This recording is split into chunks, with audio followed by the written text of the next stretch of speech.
This is going to be a video about my experience withdrawing from weed. Um, I smoked for about 3 years. The last year was very heavy, kind of daily, and I did quit like cold turkey. I didn't phase, weekly or anything. So, um, which is not recommended to do. You should phase out, but for me, it just happened that way. So, first things first, withdrawal, as you probably know, is when your body is having to get used to not having a substance that it was dependent on. And it's very mental and physical symptoms that you get. So, um, like I said, I had a really hard time with this just because the weed I was smoking wasn't very good weed, and I smoked a lot of it, and I quit cold turkey, and that's kind of like all bad. So I had a really hard time with it. And the reason why I'm making these videos is because I know that hearing other people talk about their experiences with withdrawal in this situation really helps. It helped me reading about other people because I felt like, honestly, I felt like I was going crazy. And these aren't educational videos. I'm not sure that everything I say is correct. It's just kind of what I believe my withdrawal was like, and I just want to share that experience with people, just to kind of help somebody get through withdrawal because it is really hard sometimes. So I started smoking about 2015 with my husband, and once in a blue moon we would smoke just to have fun, watch some funny movies and stuff. And it went months without us smoking, so it wasn't like we were even considered stoners at that point. Um, the next year, it kind of became routine. It was every weekend, we got through our week, we suffered through work, and then on the weekend, we could relax and smoke. And then the weekend, which was supposed to be, Friday night, Saturday night, turned into Friday night, Saturday night, Sunday night. And then the weekend got longer and longer and longer. And then soon there was just no time in between, and it started to not become fun. We were just bored. Smoking even more because we weren't feeling stoned anymore. We were just bored sitting on the bed, flicking through Netflix, and not really finding anything to watch. So nothing good came of that. Until the following year when I was going to school and I was working 3 jobs. I had my own business. I was doing an internship at the Royal Botanics in Edinburgh, and I had a part-time job at a garden center, and I was going to school full-time. So I was crazy and crazy busy and stressed out, and I thought, okay, I'm going to start smoking every night because it helps me unwind and it helps me sleep. And to me, I thought I was being responsible because I know stress is bad and I didn't have any other way to relax. And I thought, I'll do this, it's great. And it was almost too good to be true. And it was because all that did was during the week, I would think, I'll get all of this stuff done and I'm going to smoke tonight. I'll be fine. And so I would overstress myself and I would overdo it. Um, that's kind of my pre-quitting situation. Um, so the reason I quit is kind of probably different from everybody else. I didn't mean to quit. I really wasn't planning on quitting. I had a migraine and I was taking my migraine meds. And I don't like to smoke when I'm taking those because I feel strange. And this migraine happened to last 4 days. So I was taking my meds for 4 days and I wasn't smoking. Then all of a sudden in class, on the fourth day, I had a horrible, horrible panic attack in class, which is not usual for me. I've had a couple panic attacks while I was smoking, but I was at home, I was smoking, I was in my bed. I wasn't, 2-hour drive away from home. Um, so that was really hard. That was when I believe my withdrawal symptoms kicked in. And I was scared. I had no idea that weed caused withdrawal, you know. So I didn't know what was going on with me. Um, I know people will experience mood changes, like mood changes or like nightmares or insomnia right when they quit, but I didn't notice any of these symptoms, possibly because I was on my migraine meds. So that fourth day panic attack was when my symptoms kicked in. So I made a list of the symptoms I had. It's pretty much every single symptom that has ever been listed in the world I had, and I had it severely. I actually had um, cannabis withdrawal syndrome. And then I suffered from post-acute withdrawal syndrome after the withdrawal symptoms stopped. But I'll make another video about that because that's pretty important stuff. So my symptoms, I had severe panic, and I mean, the only way I can describe the panic I was feeling for about 2.5 weeks straight, every minute of every day, it feels like, you know, when you're driving and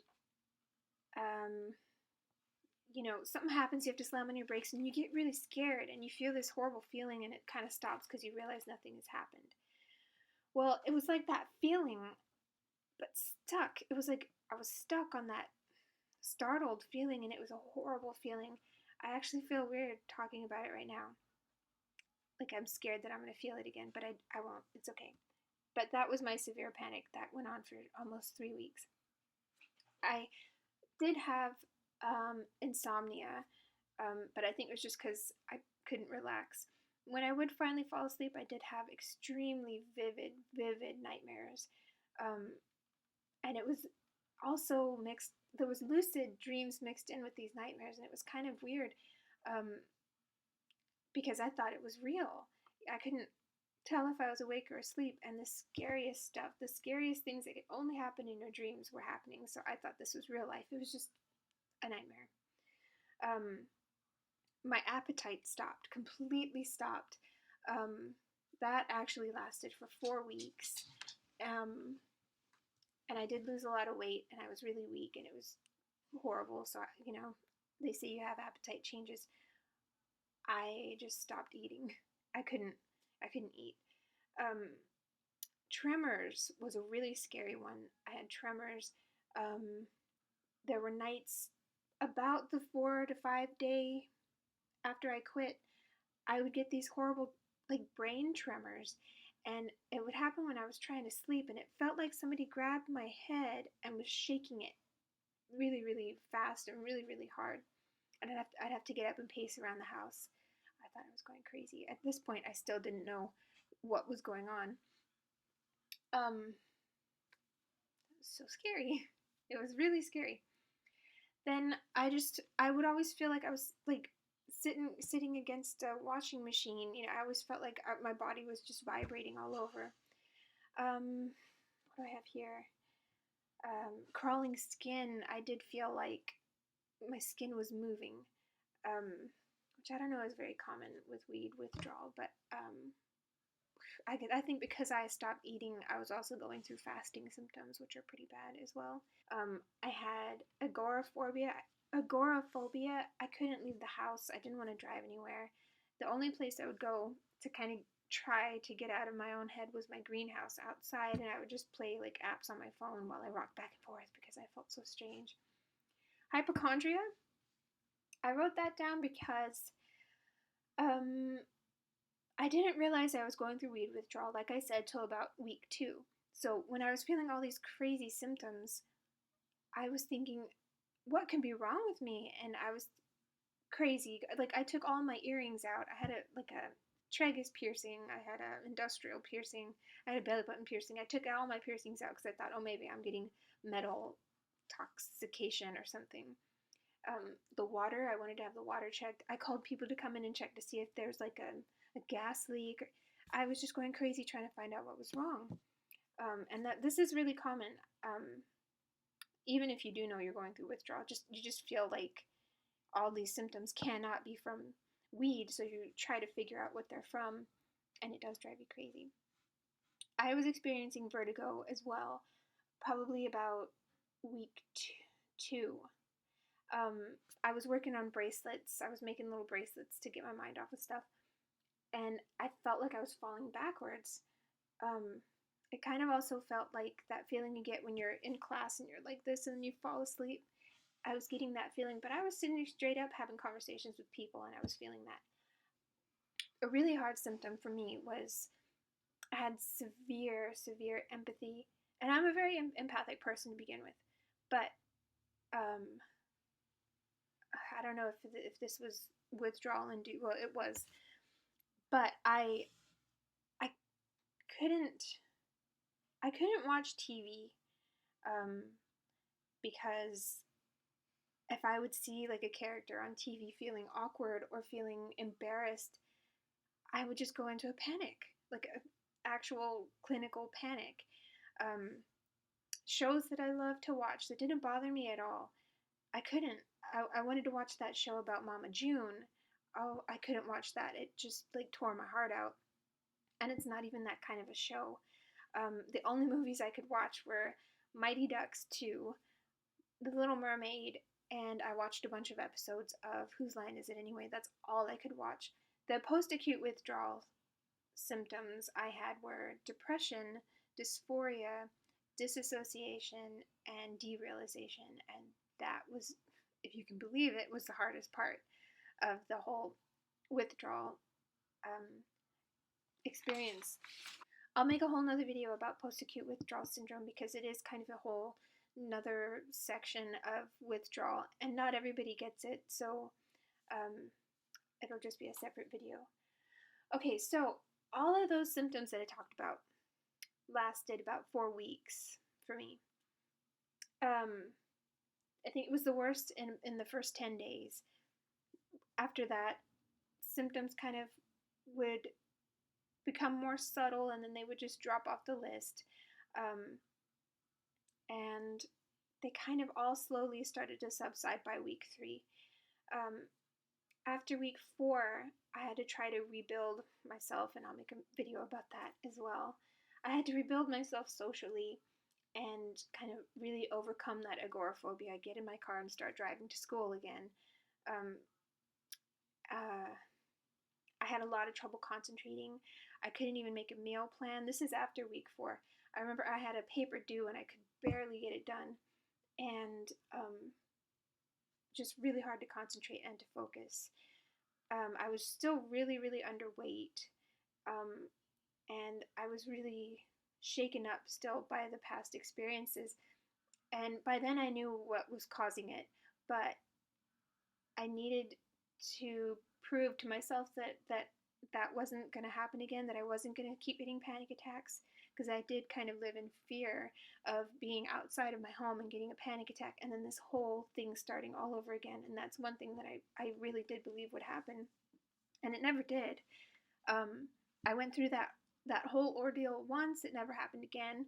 But for a few months, I did feel very scared of it happening again.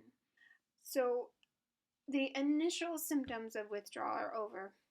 Harder for me because of my situation, and it took about a month to completely get over the actual symptoms.